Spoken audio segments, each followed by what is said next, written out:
Who better to learn how to learn from than one of the world's greatest teachers and the patron saint of scholars?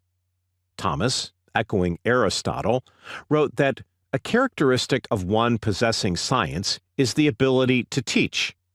This is because a learner is in potency to learning.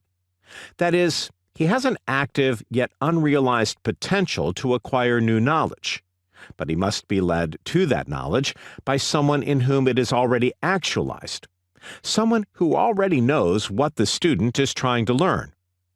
Not only was Thomas's own potential for learning certainly unusual and perhaps unsurpassed, but he was always extremely docile, that is, willing to learn from others, for docility derives from the Latin docere, to teach. Docility seems to have lost its connection to the willingness to be taught, and has connotations of passivity and subservience, something to be avoided. But Thomas's docility could not have been more vibrant and active.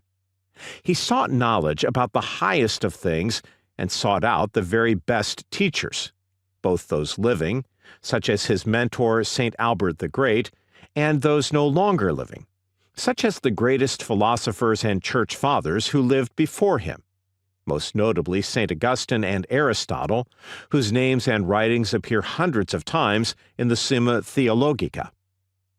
Thomas's greatest teacher of all, however, was Jesus Christ, the God-man and the most excellent of teachers, who taught not through writings, but in that manner of teaching whereby his doctrine is imprinted on the hearts of his hearers, and as one having power through the words and deeds of his life.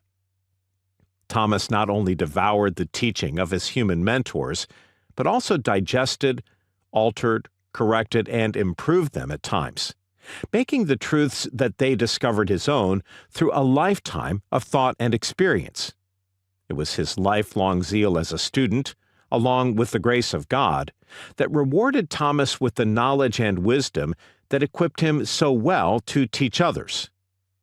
Let's examine in this chapter, then, a few ways he can teach us all to yearn to learn and to acquire the kind of knowledge that someday might turn us all into some manner of teachers, those who help spread the golden wisdom of St. Thomas Aquinas, full of valuable nuggets called not only from the earth, but from the good news of that greatest of teachers, Jesus Christ.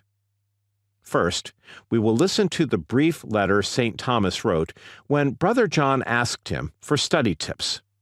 Then we'll explore the depths of meaning in his first simple precept: be slow to speak and slow to enter the common room where people chat.